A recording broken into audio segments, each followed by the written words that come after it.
Chapter 5. And when a person doth sin, and hath heard the voice of an oath, and he is witness, or hath seen, or hath known, if he declare not, then he hath borne his iniquity. Or when a person cometh against anything unclean, or against a carcass of an unclean beast, or against a carcass of unclean cattle, or against a carcass of an unclean teeming creature, and it hath been hidden from him, and he unclean and guilty, or when he cometh against uncleanness of man, even any of his uncleanness whereby he is unclean, and it hath been hidden from him, and he hath known, and hath been guilty, or when a person sweareth, speaking wrongfully with the lips to do evil or to do good, even anything which man speaketh wrongfully with an oath, and it hath been hid from him, when he hath known, then he hath been guilty of one of these.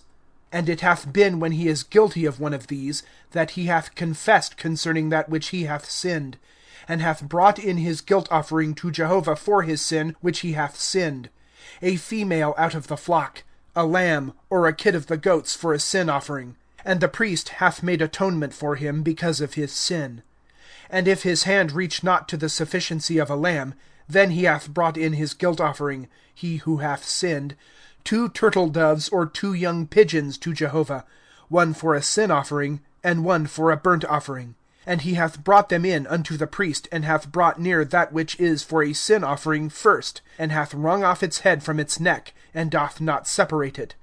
And he hath sprinkled of the blood of the sin offering on the side of the altar, and that which is left of the blood is wrung out at the foundation of the altar. It is a sin offering. And the second he maketh a burnt offering, according to the ordinance, and the priest hath made atonement for him because of his sin which he hath sinned, and it hath been forgiven him. And if his hand reach not to 2 turtle doves, or to 2 young pigeons, then he hath brought in his offering, he who hath sinned, 1/10 of an ephah of flour for a sin offering. He putteth no oil on it, nor doth he put on it frankincense, for it is a sin offering. And he hath brought it in unto the priest, and the priest hath taken a handful from it, the fullness of his hand, its memorial, and hath made perfume on the altar according to the fire offerings of Jehovah. It is a sin offering. And the priest hath made atonement for him, for his sin which he hath sinned against one of these, and it hath been forgiven him, and the remnant hath been to the priest, like the present.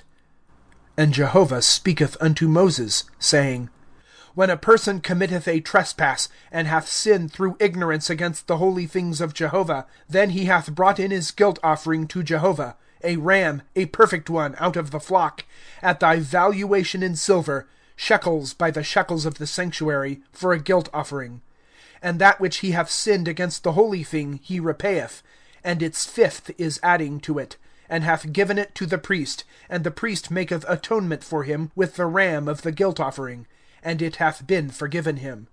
And when any person sinneth and hath done something against one of all the commands of Jehovah regarding things which are not to be done, and hath not known, and he hath been guilty, and hath borne his iniquity, then he hath brought in a ram, a perfect one out of the flock at thy valuation, for a guilt offering unto the priest. And the priest hath made atonement for him, for his ignorance in which he hath erred, and he hath not known, and it hath been forgiven him. It is a guilt offering. He hath been certainly guilty before Jehovah.